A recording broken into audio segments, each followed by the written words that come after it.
जय हिंद, जय भारत, जय छत्तीसगढ़। स्वागत है आप सभी के एजुकेशन हब में। और सबसे पहले आप सभी देशवासियों को बहुत बहुत और हार्दिक शुभकामनाएं। चंद्रयान 3 जो है वो मून पर सॉफ्ट लैंडिंग कर चुका है और चंद्रमा के दक्षिणी ध्रुव तक पहुंचने वाले हम विश्व के पहले देश बन चुके हैं। ठीक है, शुरू करते हैं। मुगल काल में अकबर के बारे में देख रहे थे। 1562 में जब यह पर्दा प्रथा शासन से मुक्त हुआ, यानी कि अपनी धाय माँ जो थी इनकी माहम अनगा, उनके प्रभाव से जब अकबर मुक्त हुए तो इन्होंने 1562 में ही दास प्रथा का अंत कर दिया। गुलामी की ज़िंदगी जी रहे ऐसे लोगों वाला जो प्रथा था, दास बना लिया जाता था, वो प्रथा का इन्होंने अंत कर दिया। 1563 में इन्होंने तीर्थ यात्रा पर जो कर लगते थे, टैक्स वसूला जाता था तीर्थ यात्रा जाने पर, तो उसे भी इन्होंने समाप्त कर दिया। और उसके बाद इन्होंने जजिया कर का जो है अंत कर दिया 1564 में। जजिया कर जो है गैर मुसलमानों पर लगने वाला टैक्स होता है, ठीक है, होता था।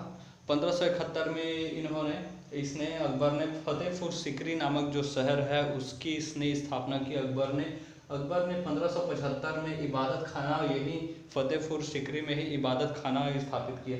ये जो इबादत खाना था, वहाँ पर सभी धर्मों के जो लोग थे वो बृहस्पतिवार यानी कि गुरुवार को इकट्ठा होते थे और इकट्ठा होकर फिर अपने अपने धर्मों का मतलब बड़ाई करते थे, प्रशंसा किया करते थे। और ऐसा जब करने लगते थे तो एक के बाद एक आते जाते थे और जहाँ धर्म की बात आई वहाँ पर फिर लड़ाई शुरू।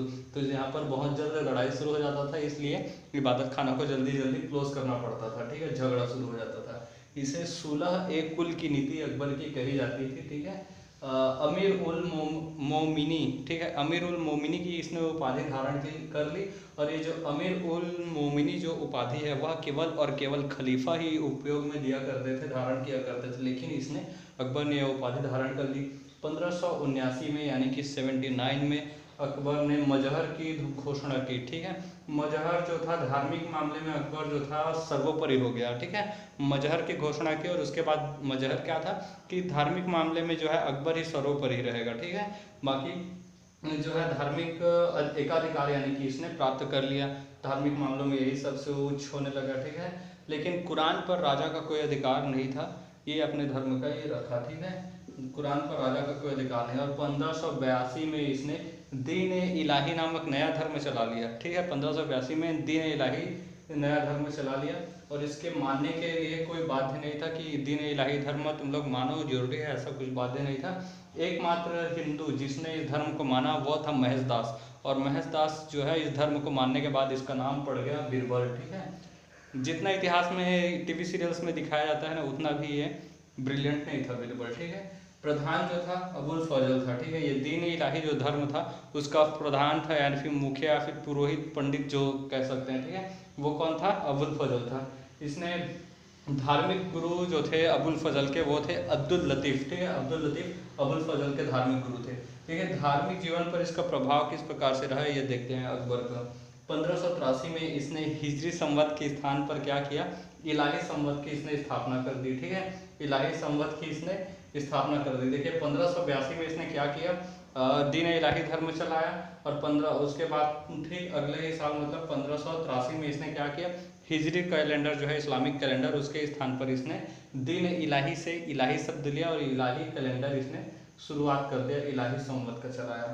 इसने दरबार में दो हिंदू धर्म के प्रमुख विद्वान रहते थे, पुरुषोत्तम और कुंभन दास। ठीक है, ये दो प्रमुख हिंदू विद्वान रहते थे। ठीक है, पारसी धर्म के विद्वान रहते थे, क्या नाम था उनका?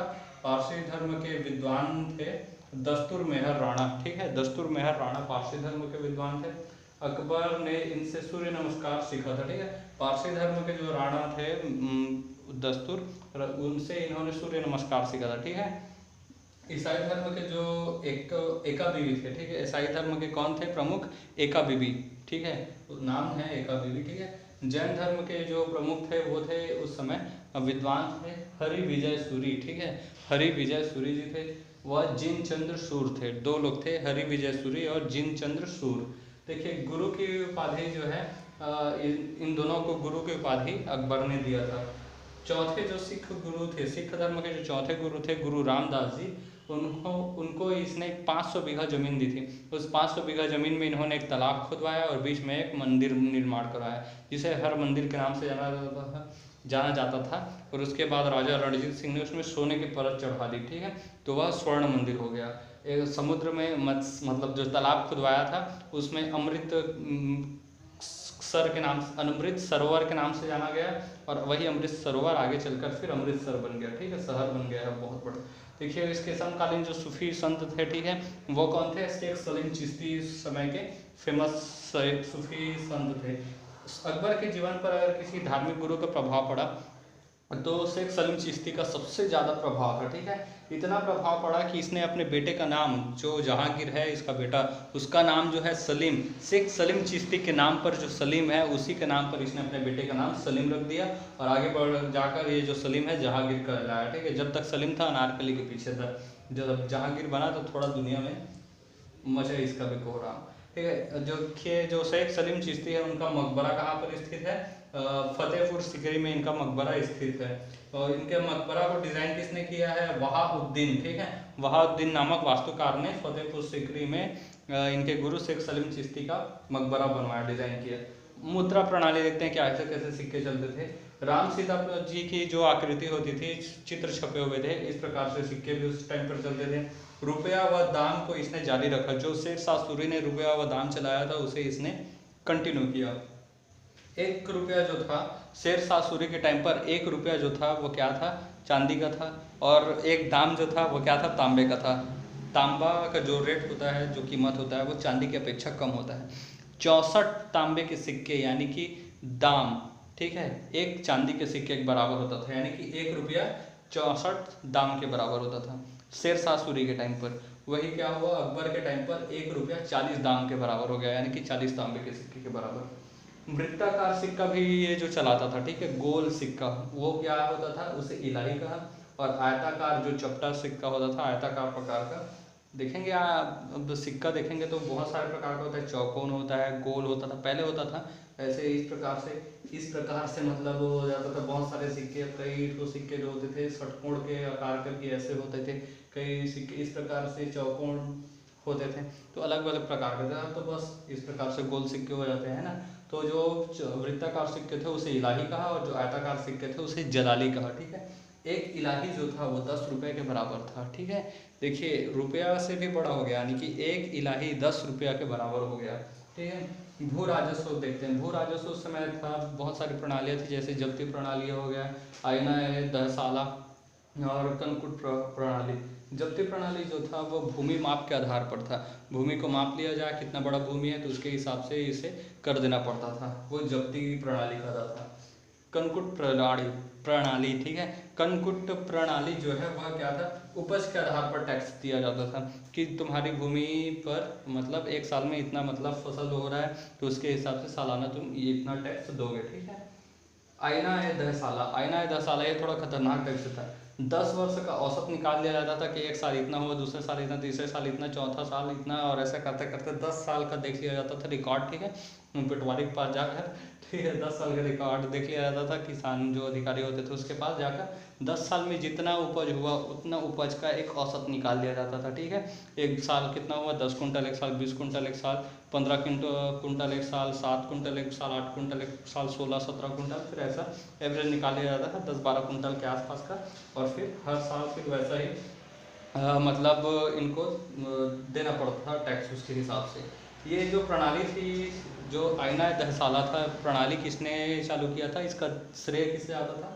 टोडरमल को। टोडरमल जो था शेर शाह सूरी के शासन में भी रहा है और अकबर के टाइम पर भी। एक बात देखिए, जो खराज था भू राजस्व का कर, वह 1/, मतलब जो आधा 1/2 हिस्सा होता था, या फिर 50% कह सकते हैं, से लेकर 66%, ठीक है, 50% से 66%, यानी कि 1/3 हिस्सा भी हो जाता था कभी कभी, यानी कि 33%। तो कभी कभी यह 1/50 मतलब 1/2 हिस्सा, यानी कि कभी कभी कितना हो गया ये 50% समझ लिए पूरा, ठीक है, या फिर कभी कभी 66%, यानी 2/3 हिस्सा हो जाता था। तो इस प्रकार से चलता था, ठीक है। खराज भूमि उपज के आधार पर जो है भूमियों को 4 श्रेणी में बांटा गया था। पहला है पोजल भूमि। पोजल भूमि जिसमें प्रति वर्ष खेती हो, हर साल खेती हो, एकदम मस्त, मतलब बहुत ज़्यादा मतलब अच्छा भुरभुरा मिट्टी, काली मिट्टी जो होता है, हर साल खेती कर सकते हो उसमें। दूसरा होता है प्रतिभूमि। ठीक है, प्रतिभूमि इसने कहा जिसमें 1 साल के गैप में मतलब क्या होता था, कृषि जैसे कि होता है ना, थोड़ा सा जो लाल मिट्टी या फिर थोड़ा सा कम पीली टाइप की मिट्टी हो, तो वहाँ हर साल मतलब उपज नहीं होती है, इसलिए 1 साल गैप कर दिया जाता है, थोड़ा सा अच्छा सा खाद वाद हो जाए, फिर उसके बाद 1 साल गैप करके खेती की जाती थी। तीसरा है यहाँ पर चाचर भूमि। चाचर यानी कि 4 साल के गैप में एक बार खेती की जाती थी। और पांचवा है चौथा है बंजर भूमि। बंजर भूमि जिसमें खेती बिल्कुल नहीं होती है। ठीक है, तो इस प्रकार से था। आज तो मतलब सो नहीं पाएंगे, इतना मतलब खुशी हो रहा था, इसलिए क्लास जो है वो लेट में आया है। मिलेंगे नेक्स्ट क्लास में, तब तक के लिए जय हिंद।